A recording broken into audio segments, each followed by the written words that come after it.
Hello friends, I want to discuss about the process of gaps identification in digitization. See, we are all talking about digital transformation, digital supply chain, industry 4, pharma 4 and all that actually. So when we are thinking about moving on to these actually, we have to first identify the gaps, what really we are looking, what really we are expecting from the system to deliver it to us, which is a basic starting point actually. And I'm trying to share my thoughts and ideas over here. This of course depends upon your customer or organization, your culture, your products, your customers, your team, your manufacturing processes. So there are a number of parameters are there, but I hope this will just give you a broad idea how and where we should really look at it and start it actually. In case if you require more discussions, feel free to contact us and we can discuss it out, how it can be applied to your industry and all. So first is the gap identification. Now, when I say a gap, I broadly classify this whole system into three groups or three parameters or three main processes. One is, of course, is the demand side. Second is the supply side. And in between, there is an integration at operation level and all that.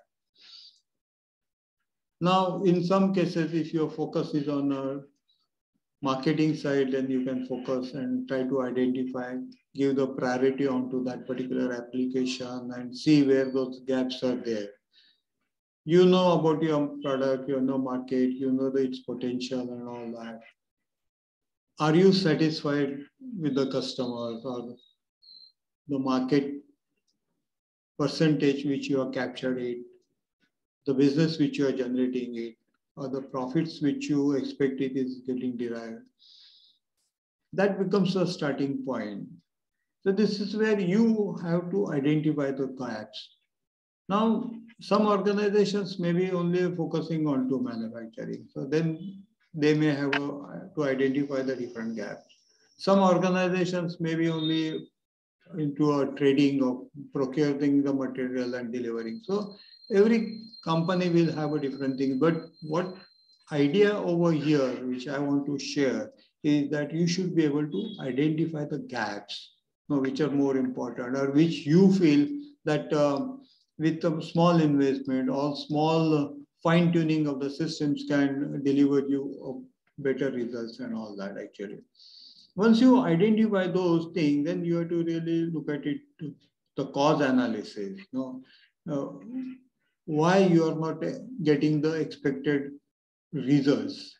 You may have your own team stakeholders, or you may do some surveys with your customers, or maybe in the whole organizations, or maybe the business partners, something like that, and try to identify the causes actually. And then in that cause analysis also you can do, if you find there are a number of causes are there, then which cause is more important or which you should really look at it when focusing on to that and all that. Once you do that, then I'm quite sure your team can really come out and suggest, or when you start doing some brainstorming, you can definitely identify the ideas. It again could be about the three different factors are there. It's a people, processes, and technology. It may be that the skills of the people or the employees or the manufacturing staff is not really trained to use it, or they are not really focused to use it in an optimized way. Or maybe the systems which are there into practice require a fine tuning. Both ways, it could be to deliver the results or could be integration with the data, as the data is becoming more powerful, and analytics and big data can really help you in a better decision making. Or maybe the technology is changing very fast, and you may feel that adoption of new technology can help you to get desired benefits and something like that. So this is basically the first step, and then okay, there are, I mentioned it, A, B, C, and to that. But once you have done this analysis, then maybe you go to the next phase. This is basically step two, which is a do process actually. Now you have done some exercise and identified something. So now let's do it. Let's implement it.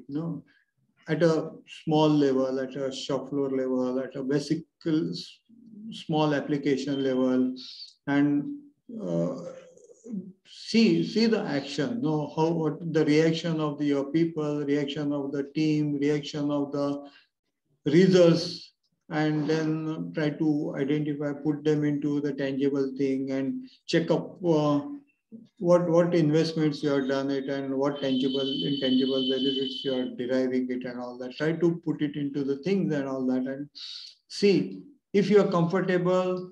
Go ahead with the next step. If you feel that you need a reconfiguration or fine tuning those things, please go ahead and check up that. That's becomes step three and all that. And then finally, the step four is now you standardize, and you plan for the continuous improvement. Now, if you are satisfying into one small application, it could be into procurement or quality or planning, or maybe stores, warehouse, logistic, or something like that. Then you see that how that can get extended to other operating areas and all that. Then create a standard plan and then draw a plan.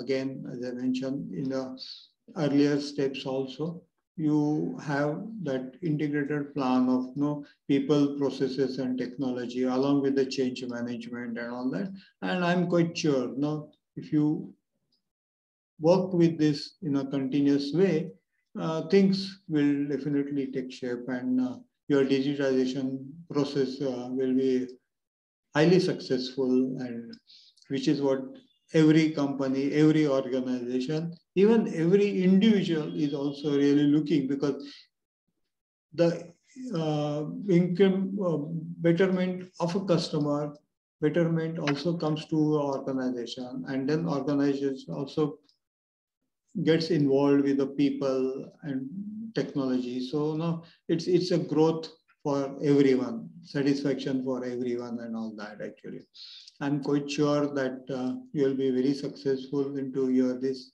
project. If you feel we can be helpful to you, feel free to contact us. Do share your thoughts, comments with us. Please subscribe so that we will have a continuous sharing about the thought process which we have. Please share with your network also. Thank you. Bye.